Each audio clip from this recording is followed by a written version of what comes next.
ElectraCast. This episode is brought to you by Indeed. When your computer breaks, you don't wait for it to magically start working again. You fix the problem. So why wait to hire the people your company desperately needs? Use Indeed's sponsored jobs to hire top talent fast. And even better, you only pay for results. There's no need to wait. Speed up your hiring with a $75 sponsored job credit at Indeed.com/podcast. Terms and conditions apply. Welcome to NASA Daily, where we bring you all of NASA's previous day's proceedings in 4 minutes or less. In today's episode, we bring you NASA's activities for July 14th, 2025.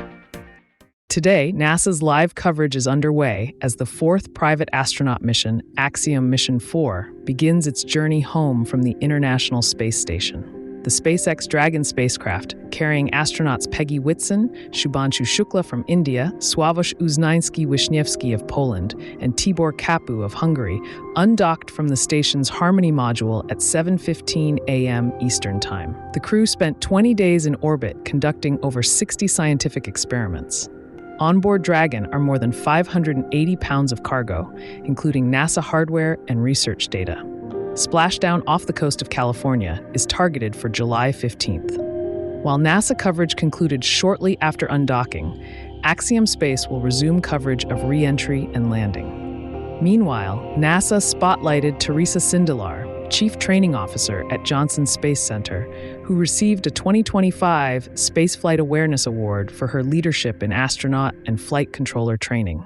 Her journey began with a childhood encounter with astronaut Tom Stafford, leading her to a career blending education and spaceflight. Sindelar says her greatest satisfaction comes from mentoring young professionals and helping them succeed in high-stakes missions.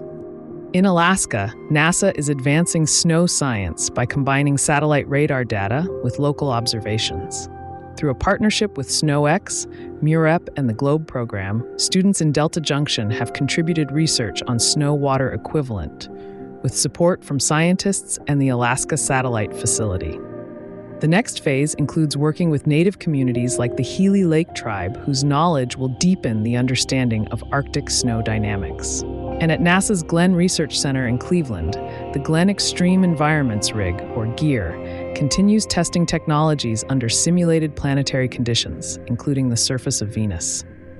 With over 1,600 hours logged in high-pressure, high-temperature experiments, GEAR supports material science, mission risk reduction, and future lander development.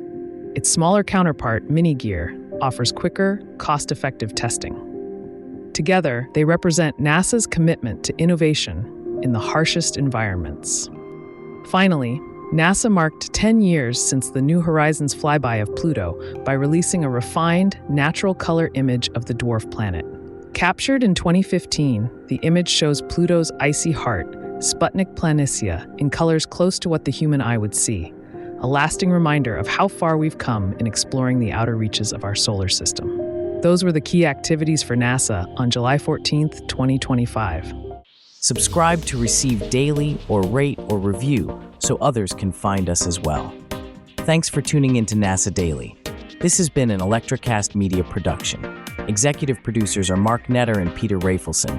Produced and edited by Hannah Riggs. Music by Amir Salale, I Say. I'm Iris, host of Or Whatever Movies and the forthcoming Powers of Darkness podcast. For the better part of a decade, we've been unraveling a literary mystery that begins with a strange version of Dracula. Yes, that Dracula. It's a different story, imbued with a potentially insidious agenda. What we've already found so far reshapes what we thought we knew, but the investigation isn't over. Support our efforts to finish what we've started and bring the full story to light. Go now to Kickstarter.com and search up Powers of Darkness to learn more. Coming soon on ElectraCast, wherever you listen to podcasts. ElectraCast.